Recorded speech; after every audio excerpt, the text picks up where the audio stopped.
Welcome to the series of final term preparation. ये final term की preparation series की video है। Complete series इस चैनल के ऊपर अपलोड की जा रही है और आज की वीडियो के अंदर आपको MTH 202 के फाइनल टर्म की प्रिपरेशन के लिए इंपॉर्टेंट पॉइंट्स करवाए जा रहे हैं। तो शुरू करते हैं आज के इस ट्यूटोरियल को। Arithmetic and geometric sequence. Arithmetic और ज्योमेट्रिक सीक्वेंस जो फंडामेंटल कॉन्सेप्ट्स हैं मैथमेटिक्स के अंदर, जो कि डिस्क्राइब करते हैं जो ऑर्डर्ड लिस्ट होती है नंबर्स की, जो कि स्पेसिफिक पैटर्न को, ख़ास जो एक पैटर्न उसको फॉलो कर रहे होते हैं। और अरिथमेटिक सीक्वेंस जो है इसमें जो है वो सीक्वेंस कुछ इस तरीके से आगे बढ़ता है कि ऐड किया जाता है कांस्टेंट डिफरेंस, यानी कि कुछ इस तरीके से कि जैसे कि 2 है, फिर 4 है, फिर 6 है, फिर 8 है, यानी कि ऐड किया जा रहा है 2 के बाद 4, जब उसमें 2 ऐड कर रहे हैं तो डिफरेंस जो है वो 2 आ रहा है कि हर बार 2 ऐड किया जा रहा है। इस तरीके से जो है वो अरिथमेटिक सीक्वेंस होता है। और ये कॉन्सेप्ट वाइडली तौर पे यूज़ किया जाता है सिनेरियोज़ में, जैसे कि कैलकुलेट किया जा रहा है इवनली स्पेस इंटरवल, या फिर प्रिडिक्ट किया जा रहा है फ्यूचर वैल्यू जो है लीनियर ग्रोथ सिचुएशंस के अंदर। और ज्योमेट्रिक सीक्वेंस की अगर हम बात करते हैं, उसमें जो है वो मल्टीप्लाई किया जाता है, वहाँ पर ऐड किया जा रहा था, यहाँ मल्टीप्लाई किया जाता है एक कांस्टेंट रेशियो से, जैसे कि 3, 6, 12, 24। यहाँ पर क्या हो रहा है कि हर नंबर जो है वो 2 से मल्टीप्लाई होता जा रहा है सीक्वेंस के अंदर। 3 मल्टीप्लाई हुआ 2 से 6 आया, फिर 6 मल्टीप्लाई हुआ 2 से 12 आया, इस तरीके से चलता जाएगा। अब ये सीक्वेंस जो है वो ज़रूरी होते हैं मॉडल करने के लिए एक्सपोनेंशियल ग्रोथ या फिर जो डिके होता है उसको, जैसे कि पॉपुलेशन ग्रोथ या इंटरेस्ट कैलकुलेशन। और ये रियल वर्ल्ड एप्लीकेशन की अगर हम बात करें, ये सीक्वेंस मॉडल जो है वो, ये सीक्वेंस जो है वो मॉडल करते हैं रियल प्रॉब्लम, जैसे कि सेविंग्स ग्रोथ हो गई, लॉन्स हो गए, और टेक्नोलॉजिकल एडॉप्शन रेट वगैरह हो गया। और सीक्वेंस जो वो फाउंडेशनल होते हैं एडवांस मैथमेटिक्स टॉपिक्स के लिए, ऐसे टॉपिक्स जैसे कि सीरीज एंड कैलकुलस वगैरह। अच्छा, अब सीरीज़ की हम बात करते हैं। सीरीज़ जो है वो सम होता है टर्म्स ऑफ सीक्वेंस जो होती हैं उनको मिला दें आपस में, तो वो सीरीज़ आ जाती है। अंडरस्टैंड करना है इस कॉन्सेप्ट को, ये जो एक की है सॉल्व करने के लिए ऐसी प्रॉब्लम जिसमें कम्युलेटिव टोटल है और अरिथमेटिक सीरीज़ जो है उसमें ऐड किया जाता है टर्म जो है एक अरिथमेटिक सीक्वेंस का, जैसे कि 2+4+6+8, जो कि यूज़फुल होता है कैलकुलेट करने के लिए टोटल कॉस्ट या डिस्टेंस, जब इंक्रीमेंट्स जो है वो कांस्टेंट होते हैं तब, कांस्टेंट इंक्रीमेंट्स के लिए। जबकि ज्योमेट्रिक सीरीज़ की हम बात कर रहे हैं दूसरी तरफ, तो सम किया जाता है ऐसी टर्म्स को, जैसे कि 3+6+12+24, जो पीछे आपको बताया गया था ज्योमेट्रिक के बारे में। अच्छा, तो ये इसको अक्सर अप्लाई किया जाता है फाइनेंस के अंदर कंप्यूट करने के लिए, जो कंपाउंड इंटरेस्ट होता है, या साइंस में जब हम मॉडल कर रहे होते हैं ग्रोथ प्रोसेस वगैरह को। और ये सीरीज़ जो है वो हेल्प करती है डिटरमाइन करने में टोटल जो है, बगैर जो है मैनुअली ऐड किए बगैर हर एक को, और स्पेशली जब डील किया जा रहा है लार्ज नंबर ऑफ टर्म्स के साथ।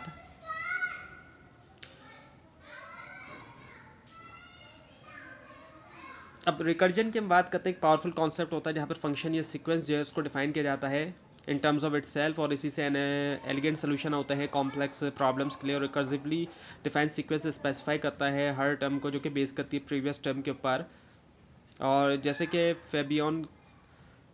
फेबोने फिबोनाची सीक्वेंस जो है, जहाँ पर हर टर्म जो है वो इक्वल होती है सम के दो प्रीसीडिंग टर्म के, अगर हम सम करेंगे उसके बराबर। और ये अप्रोच जो है वो वाइडली तौर पे इस्तेमाल किया जाता है इसका एल्गोरिथम्स के लिए, जैसे कि सॉर्टिंग और सर्चिंग, और इसी के साथ साथ डिफाइन करने के लिए इनफाइनाइट जो प्रोसेस होते हैं।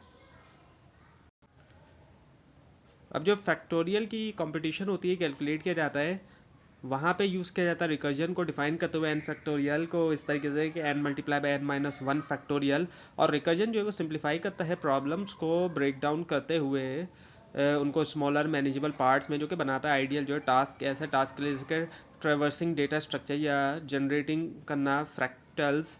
अंडरस्टैंड करना रिकर्जन को हेल्प भी करता है अप्रिशिएट करने में उसकी एफिशिएंसी और लिमिटेशन, जैसे कि रिस्क जो इनफाइनाइट लूप का अगर बेस केसेस जो है वो प्रॉपर्ली डिफाइंड नहीं है।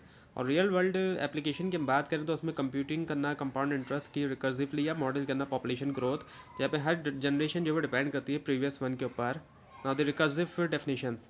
अब रिकर्सिव जो है वो सीक्वेंस से आगे की है चीज़, सेट्स के लिए और लॉजिकल स्ट्रक्चर के लिए एक सिस्टमेटिक तरीका देता है ये बिल्ड करने के लिए कॉम्प्लेक्स एंटिटी सिंपलर वन से। अब एग्जांपल ले तो जैसे कि सेट जो है नेचुरल नंबर का, उसको डिफाइन किया जा सकता है रिकर्सिवली तौर पर।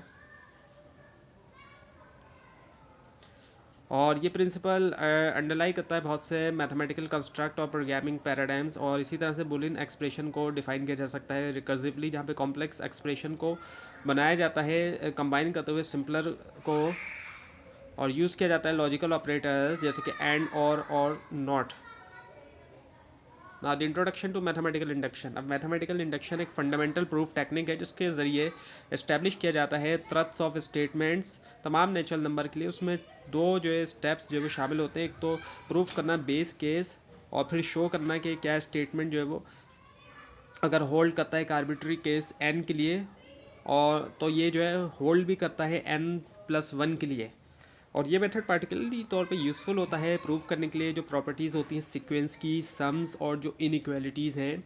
और एग्जांपल लें तो इंडक्शन डेमोन्स्ट्रेट कर सकता है कि जो सम है फर्स्ट एन नेचुरल नंबर्स का वो फॉलो करता है स्पेसिफिक पैटर्न, और इंडक्शन वाइडली अप्लाई किया जाता है कंप्यूटर साइंस में वेरीफाई करने के लिए एल्गोरिथम, जैसे कि प्रूफ करते हुए करेक्टनेस जो लूप की या फिर रिकर्सिव फंक्शंस की। और ये प्ले करता है क्रिटिकल रोल जो नंबर थ्योरी और कॉम्बिनेटोरिक्स के अंदर,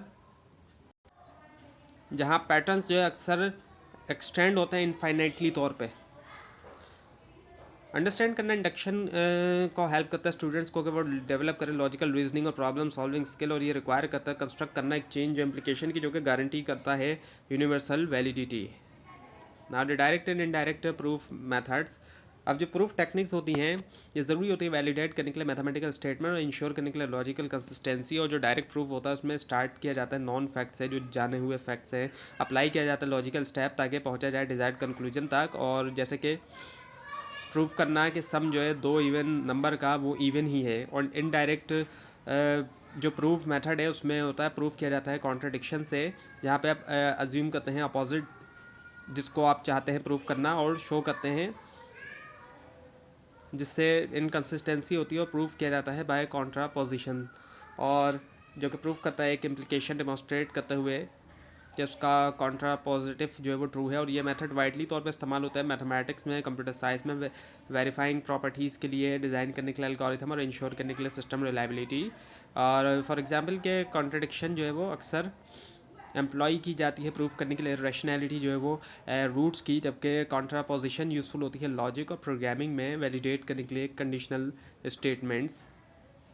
now the combinatorics and counting principal.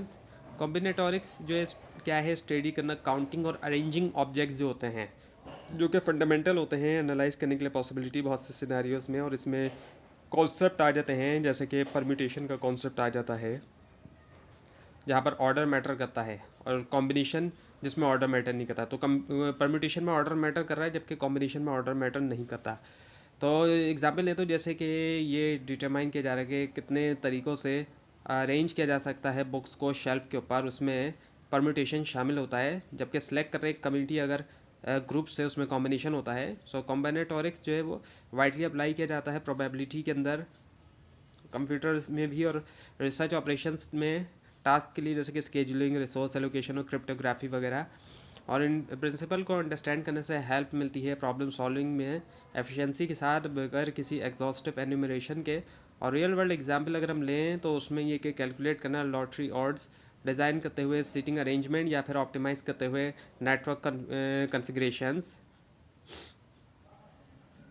Now the probability and random variables. Probability measure करती है लाइकलीहुड जो है इवेंट की, मुमकिन इनके मुमकिनात को एक तरह से प्रोवाइड करती है एक फ्रेमवर्क डिसीजन मेकिंग जो है अंडर अनसर्टेनिटी।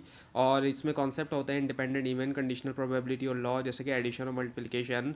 और एग्जांपल ले तो जैसे कि प्रोबेबिलिटी जो है एक रेड कार्ड निकालने की डेक से, या फिर प्रेडिक्ट करना रेन जो कि बेस करता है वेदर कंडीशन पे, इलस्ट्रेट करता है इन प्रिंसिपल्स को। रैंडम वेरिएबल रिप्रेजेंट करते हैं आउटकम्स जो न्यूमेरिकली, और उसी से कैलकुलेशन होती है एक्सपेक्टेशंस और वेरिएंस की, जो कि क्रिटिकल होते हैं रिस्क असेसमेंट के लिए और स्टैटिस्टिकल एनालिसिस के लिए।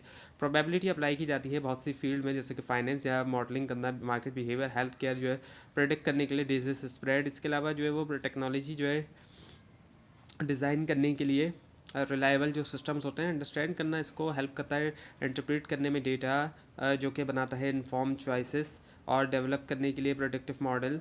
और रियल वर्ल्ड एग्जांपल अगर हम देखें तो उसमें एप्लीकेशन तो उसमें ये कि क्वालिटी कंट्रोल का होना, मैन्युफैक्चरिंग में फोरकास्टिंग होना, इकोनॉमिक्स में एल्गोरिथम डिज़ाइन होना, now the introduction to graphs and their applications. Graph theory जो है वो स्टडी करती है स्ट्रक्चर जो है मोड ऑफ नोड्स का, वर्टिसेस यानी कि, और जो कनेक्शन होते हैं एजेस, जो क्या मॉडल करता है रिलेशनशिप जो बहुत से सिस्टम में। ग्राफ जो है वो रिप्रेजेंट कर सकता है सोशल नेटवर्क, ट्रांसपोर्टेशन राउट्स और या फिर कंप्यूटर नेटवर्क्स जो कि बनाता है उनको इंडिस्पेंसिबल जो है मॉडर्न एप्लीकेशन में। और कॉन्सेप्ट जैसे कि पैथ्स, सर्विस, सर्किट्स और कनेक्टिविटी हेल्प करता है सॉल्व करने में प्रॉब्लम्स, जैसे कि फाइंड करना शॉर्टेस्ट रूट या फिर डिटेक्ट करना साइकिल। और ग्राफ जो है वो यूज़ रिप्रेजेंट किया जा सकता है यूज़ करते हुए मैट्रिसेस और एडजेंसी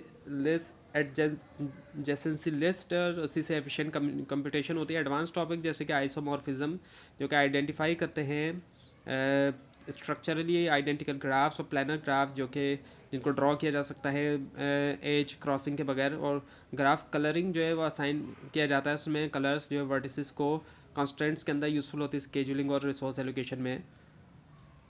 ट्रीज़ जो एक स्पेशल तरह का जो है वो ग्राफ होता है, मॉडल करता है ये इसमें हायरार्किकल सिस्टम, जैसे कि फैमिली ट्रीज़ हो गए या फिर फाइल सिस्टम हो गए, जबकि स्पैनिंग ट्रीज़ जो होते हैं क्रिटिकल होते हैं ये नेटवर्क डिज़ाइन के लिए। तो ये था आज का लेसन। आपको इस बारे में कोई क्वेश्चन है, खासतौर पर इसमें कोई मिस्टेक दिखाई दे ज़रूर हाईलाइट कीजिए। और इस पूरी सीरीज़ को देखने के लिए और फाइनल टर्म एग्जाम्स की प्रिपरेशन के लिए इस चैनल को सब्सक्राइब कीजिए, बेल आइकन के ऊपर क्लिक कीजिए। Thanks for watching this video and best of luck.